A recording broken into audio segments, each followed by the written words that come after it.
Secret warriors के last episode के अंदर हमने एक ज़बरदस्त किस्म का मुकाबला देखा था जो कि लॉर्ड गॉर्गन जो कि हाइड्रा का लीडर होता है उसके बीच, और साथ में हमारी तरफ दूसरी तरफ निक फ्यूरी की टीम से यहाँ पे हमारे पास एरन मौजूद था जो कि फोबोस यानी कि गॉड ऑफ फियर था। पिछले एपिसोड के अंदर हमने एक बहुत ही ज़्यादा ज़बरदस्त किस्म की लड़ाई देखी जिसके अंदर हमने अफसोस के साथ अपने गॉड ऑफ फियर को मरते हुए देखा गॉर्गन के हाथों से। तो अब इसी स्टोरी को कंटिन्यू करते हुए हम आज देखेंगे कि अब किस तरह से निक फ्यूरी की टीम इनके सारे के सारे चंगल से निकलती है बाहर। तो अब आगे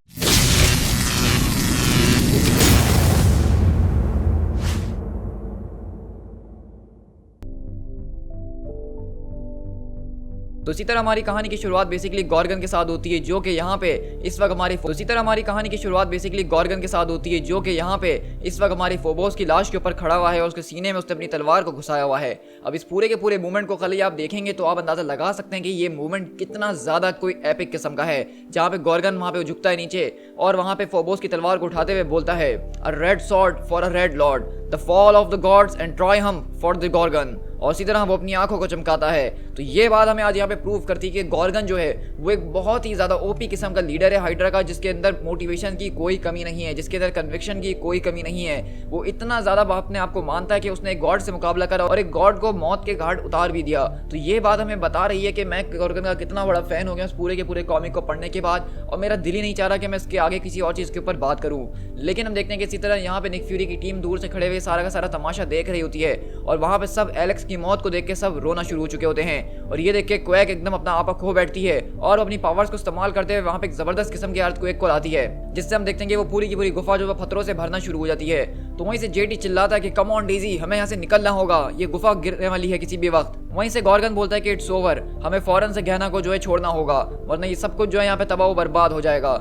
लेकिन वहीं से स्ट्रकर बोलता है कि मैं यहाँ से कहीं नहीं जाने वाला हूँ आज इनको लिए बगैर। तो वहीं से गॉर्गन बोलता है कि अगर ऐसी बात है तो तुम एक बहुत ही बड़े फूल हो बैरन, क्योंकि फ्यूरी के साथ ये सारा का सारा ऑब्सेशन तुम्हें मौत के करीब ले आएगा और कुछ भी नहीं। हम लोग यहाँ से जा रहे हैं, आगे तुम्हारी मर्जी है। और वहीं से मैडम वाइपर भी निकलती है और कहती है कि वुल्फ गैंग हम लोग यहाँ से जा रहे हैं। वहीं से स्ट्रगर चिल्लाता है अभी हमारे बीच कुछ भी खत्म नहीं हुआ है, फ्यूरी खत्म होने के करीब तक नहीं पहुंचा है।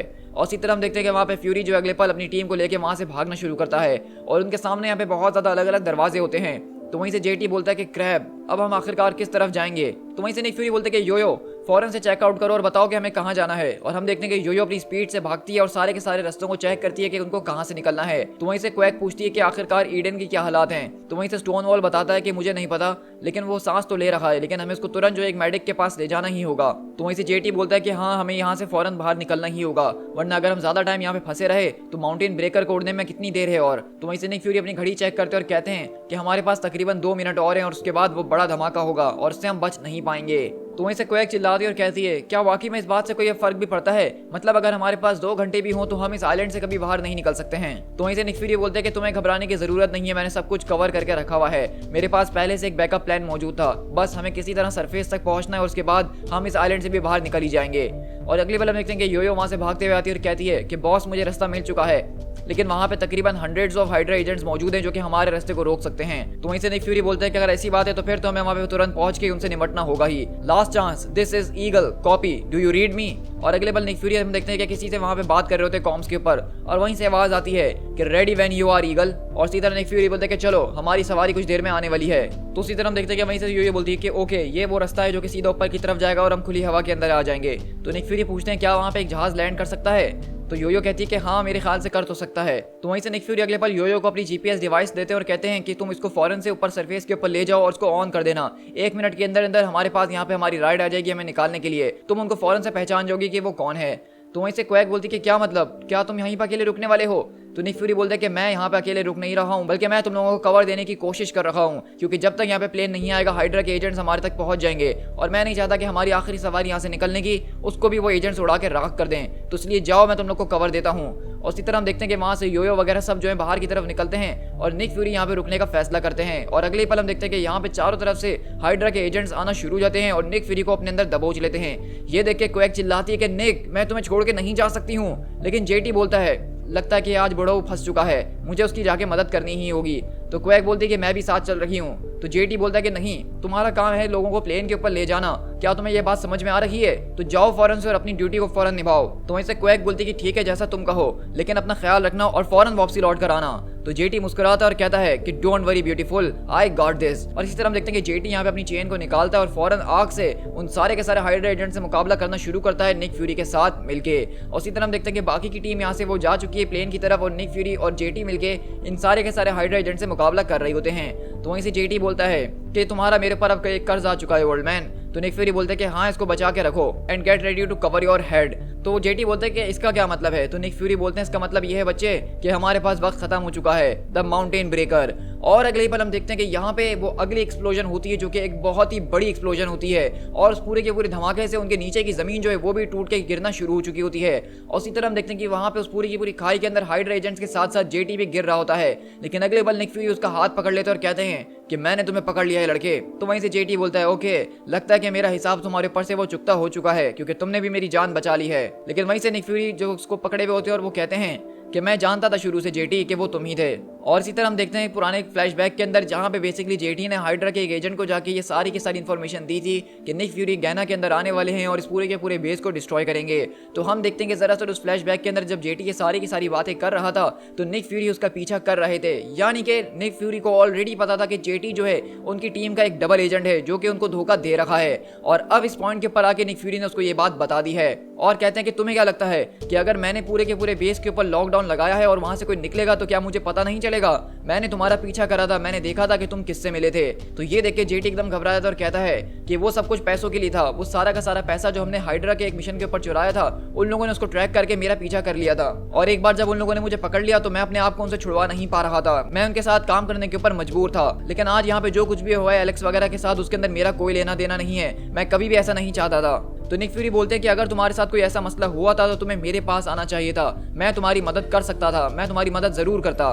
तो जेटी बोलता है कि तुम मेरी मदद करते? मेरी मदद? हम सब तो तुम्हारे लिए एक प्यादे की तरह थे जिनको तुम सिर्फ इस्तेमाल कर रहे थे और कुछ भी नहीं। हमने अपनी आंखों से देखा कि किस तरीके से तुमने सेबेस्टियन को इस टीम से निकाल दिया क्योंकि वो एक लायबिलिटी था और इस सब के होने के बाद मुझे सिर्फ एक ही चीज की परवाह थी और किसी की नहीं। तो निक फ्यूरी बोलते हैं कि हाँ मैं जानता हूँ वो डेजी है ना, तो मैं तुमसे एक सिंपल सा सवाल करने वाला हूँ और मैं चाहता हूँ कि तुम अपने दिल से उसका मुझे सच जवाब देना। डू यू रियली लव हर? तो वहीं से जेटी बोलता है कि ये आखिरकार किस किस्म का सवाल है? तो निक फ्यूरी बोलते हैं डू यू रियली लव हर? मैं जानता हूं कि तुम दोनों के बीच कुछ ना कुछ चल रहा है और वो मुझे नजर भी आता है, लेकिन मेरा सवाल तुमसे ये है कि क्या तुम उससे प्यार करते हो या सिर्फ उसके साथ टाइम पास कर रहे हो? तो जेटी बोलता है कि मैं इस दुनिया में किसी भी चीज से ज्यादा उससे प्यार करता हूं। तो वहीं से निक फ्यूरी बोलते हैं कि डेजी जो है वो मेरी एक बेटी की तरह है, मैंने उसका बहुत लंबे अरसे से ख्याल रखा है और वो भी मेरा लंबे अरसे से ख्याल रखते आई है, इसलिए मेरे लिए डेजी से ज्यादा जरूरी जिंदगी में इस वक्त कुछ भी नहीं है, वो मेरे लिए सब कुछ मायने रखती है। लेकिन मैं तुम्हें यह बताना चाहता हूँ जेटी कि मुझे तुम्हारी बात के ऊपर विश्वास है कि जो तुम कह रहे हो बिल्कुल ठीक कह रहे हो और अगर डेजी इस वक्त मेरे साथ यहाँ पे मौजूद होती तो वो यही चाहती शायद कि मैं तुम्हें जिंदा छोड़ दूं और तुम्हें जीने का मौका देना चाहिए।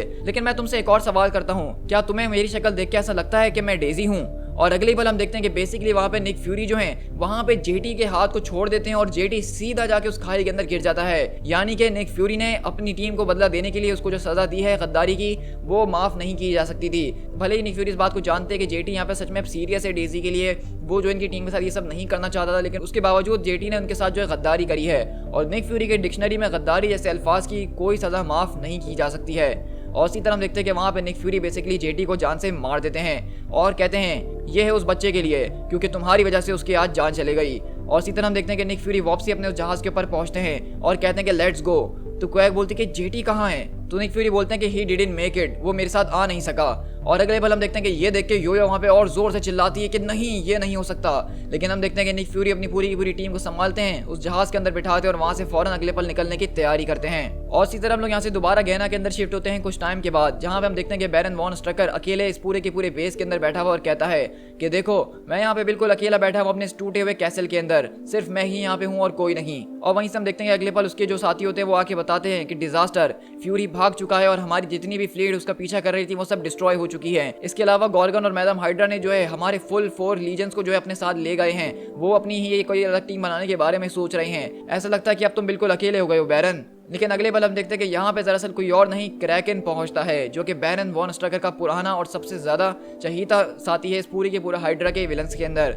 और वहीं से वो पूछता है कि आखिरकार ये सब हुआ कैसे, वो फ्लीट और फ्यूरी उसके साथ क्या सीन हुआ है। तो वहीं से वो कहती है कि हमें इस बारे में कुछ भी नहीं पता, लेकिन हमारी पूरे के पूरे विंग के ऊपर जो अटैक किया गया, हमने उनको पीछा करने की कोशिश करी गई, लेकिन हमारे सारे के सारे कॉन्टैक्ट खो चुके हैं जो कोई भी उनका पीछा कर रहे थे।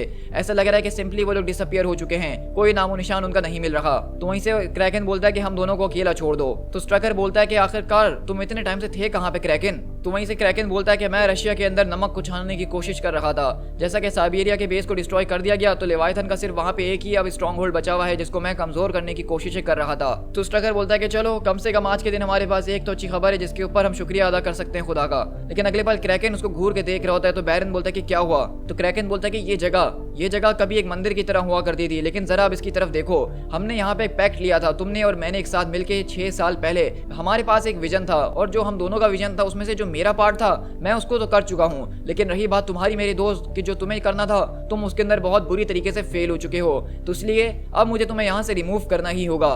तो बैरन बोलते हैं कि ये तुम क्या बोल रहे हो। लेकिन इसी तरह हम देखते हैं कि अगले पल बेसिकली वहां पे क्रैकन आता है और बैरन वॉन स्ट्रकर के मुंह पे इसको पंच मार के जोर से बेहोश कर देता है और कहता है कि अब वक्त आ चुका है कि तुम अपने सारे के सारे गुनाहों के लिए जवाब दोगे। तो हम देख रहे हैं कि यहाँ पे अब हमें एक और नया किस्म का ट्विस्ट नजर आ रहा है, जहाँ पे हम देखते हैं कि क्रैकन जो कि बैरन वॉन स्ट्रकर का एक तरह का चड्डी फ्रेंड है, उसने ही उसके ऊपर अटैक कर दिया और उसको ही खत्म करने की वो बातें कर रहा है। तो अब ये आगे क्या होने वाला है वो आप सोच भी नहीं सकते हैं, क्योंकि इसके अंदर एक ऐसा जबरदस्त किस्म का ट्विस्ट आने वाला है। लेकिन इसी के बाद हम यहाँ से इलीसियम के अंदर शिफ्ट होते हैं। अब इलीसियम वो जगह होती है जहाँ पे ग्रीक गॉड्स के जो गॉड्स मर जाते हैं तो वो एक तरह की उनकी जन्नत होती है, जिस तरह नॉर्स गॉड्स की वैल्हैला होती है। तो इसी तरह इलीसियम की फील्ड्स के अंदर हम देखते हैं कि यहाँ पे फोबोस बैठा हुआ होता है और अगले पल उसको आवाज आती है कि अलेक्जेंडर ये सब हुआ कैसे। तो वहीं से अलेक्जेंडर बोलता है कि मुझे लगा था कि शायद मैं किस्मत को हरा सकता हूँ, लेकिन मैं गलत था। लेकिन यहाँ पे ये बहुत ही ज्यादा खूबसूरत एक जगह है। तो वहीं से हम देखते हैं कि वो आदमी बोलता है कि ये जगह अल्फाजों से कहीं ज्यादा खूबसूरत है अलेक्जेंडर, जिसको बयान नहीं किया जा सकता है।